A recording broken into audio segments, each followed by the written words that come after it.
So, and when you look through the history of when and how it happened, things like World War I were used to increase taxes per capita by about 75%. After whatever was given back was given back. The Great Depression was another big increase in government spending. Then the 35 to 40 Labour government did a massive increase in 1 year, and I think this deserves a knighthood for any Minister of Finance by the calculations of the last 20th century. The number of people on pensions and benefits went up by 35% and spending went up by 84%, which is, as you can all see, a magnificent intergenerational transfer. Of course, it was all going to be fully funded out of social security taxes. Yeah, right. That didn't last long.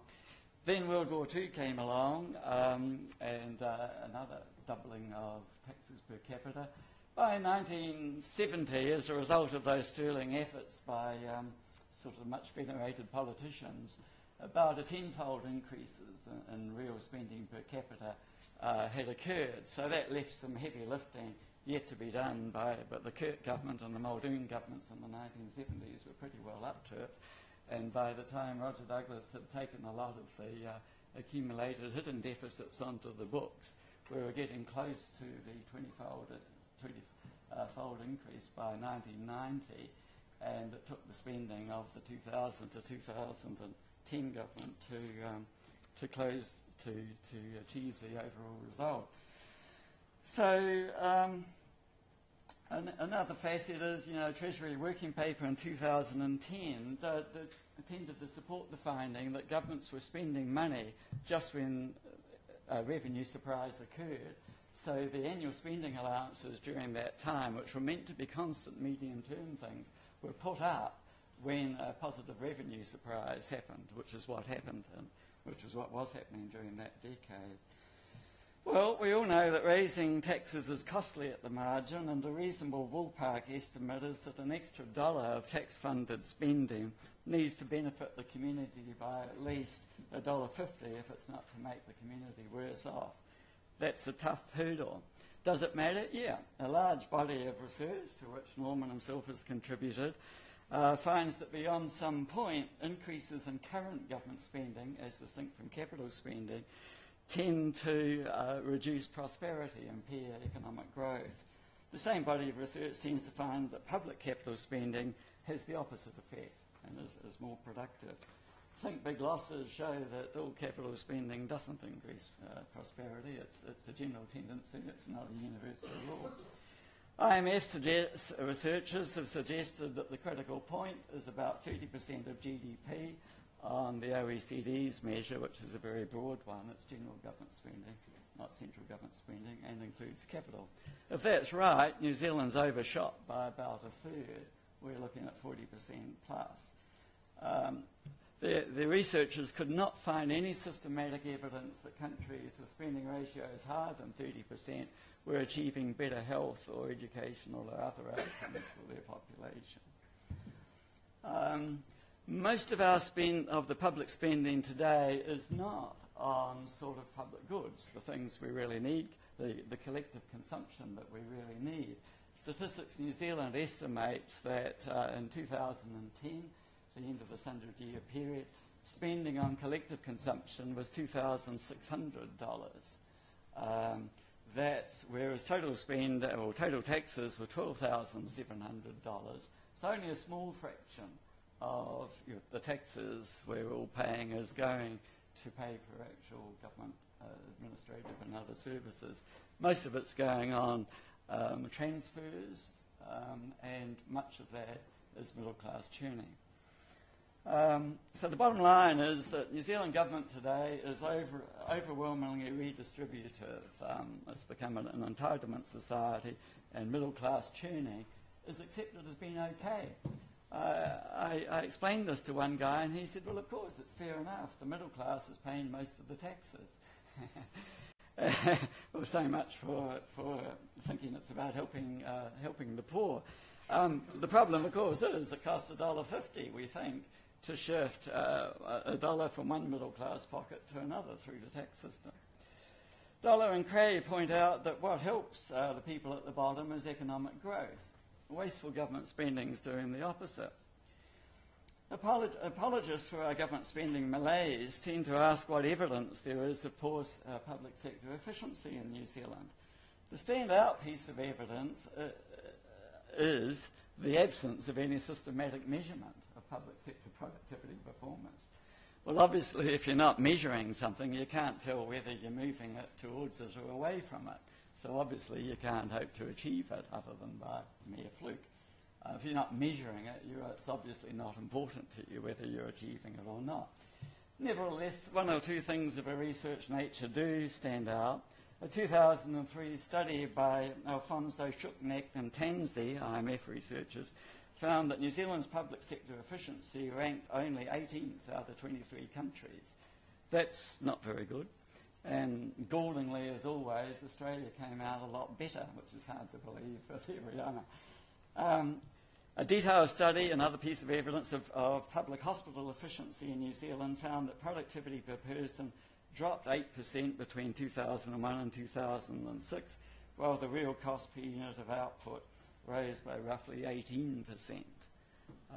And it was very hard to get those productivity figures out of the authorities. So, to the point, can tax and spending limits help this malaise?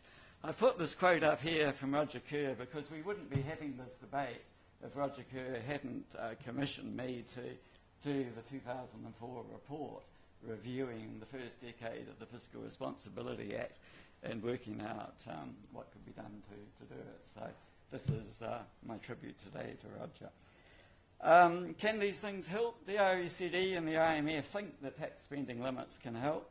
The OECD recommend that New Zealand think about it in 2009.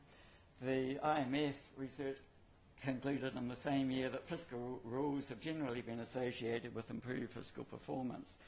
Treasury recommended a medium-term expenditure or revenue constraint in its 2008 briefing for the incoming government. 25 countries were using some form of spending rule in 2009. They presumably think so. In the USA, 31 states have some form of tax and spending limit, and the experience with them goes back 30 years. There have been some variants at the state level in Australia and Canada, and in New Zealand, the Hut Council has tried a variation. The Treasury working paper considered that Finland, Netherlands and Sweden have benefited from their fiscal rules, but I think the jury is still out on that. The Treasury's working paper focused on rules as helping making fiscal policy more stable and credible, where my focus has been more on improving outcomes for New Zealanders. So people can support fiscal rules for different things. Research in the US, which has had the long experience with the rules, makes an obvious point. The effectiveness of a rule depends enormously on its design. It's extremely easy to have an ineffectual, perverse rule. Rules imposed by voters through constitutional amendments have been found to be more likely to be effective than self-imposed rules by incumbent politicians. That's pretty obvious. Another finding is that rules that require excess revenues to be returned to taxpayers are more likely to be effective than rules which just create a fund or something still under politicians' control. A further finding is that rules that cap spending per capita are likely to be more effective than rules that cap spending as a percentage of national income, which is the obvious alternative. This finding is understandable, but it no doubt reflects the fact that during the last 25 years, national income has been rising. When real GDP per capita falls, the income-related rule would put a tougher spending cap on than the rule which preserves real spending per capita, regardless of the income fall. A per capita spending cap is easy to communicate in lay terms. No household will accept a demand from a supplier to pay more for the service being provided just because the supplier finds out that household income has risen. To the contrary, a supplier who wants the householder to pay more must obtain the consent of the householder. That's the law of the land, and it's also a good rule for civil society. Imagine now that the supplier is a private provider of household insurance or health or educational services. Thank you. How much is that for you? 10 minutes, okay. The same thing would apply. You'd still want consent. Consent, of course, is the absolute essence of the democratic approach, representative democracy. The battle cry, sort of no cry without representation of the American Revolution, presumed, of course, that the representatives were representing the taxpayers' interests and not spending interests. That's the challenge to do. What are the common objections to a per capita spending limit? The common one is that it forces spending cuts. Obviously it doesn't. It preserves real spending per capita, allowing total spending to go up with GDP. It might force trade-offs. Well, that's what we hope it would do, force people to consider value for money within the cap. Another silly objection is the assertion that quality matters. Hear, hear. That's exactly the point. Since it's abundantly clear that quality doesn't matter currently, a rule forcing trade-offs can only be helpful, one would think. A third silly objection is that capital spending can provide good community benefits. Well, agreed. The proposed cap doesn't apply to capital spending. Another silly objection is that some wealthier countries than New Zealand have higher government spending ratios. So why can't New Zealand have a higher government spending ratio and be wealthier too? Well, first point is those countries were wealthy before 1960 when their spending ratios started to rise. The EU ones in particular are in great strife at the moment. We don't want to be like them. Second, no one is against beneficial government spending, current or capital. If it's beneficial spending, bring it on. And no well-designed TEL rule would stop in the way. The Colorado rule, which has the feature which I prefer, is that okay, thanks, it has the democratic voting feature. And that's, thank you very much. Okay.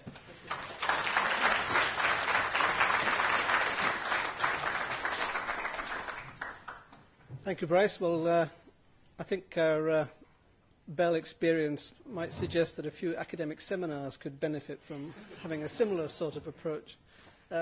Bill, would you like to come and tell us why Bryce has got it wrong?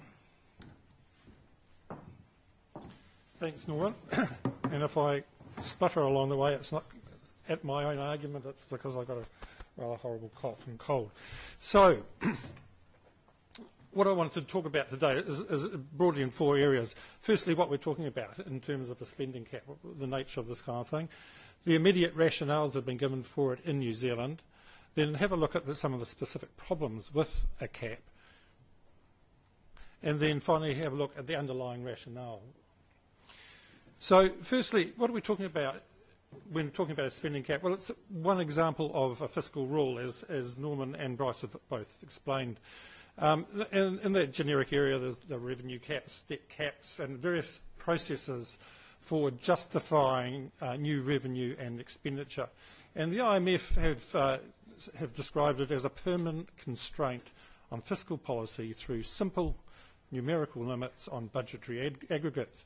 The Public Finance Act is an example. It's aimed mainly at controlling deficits and thereby debt levels.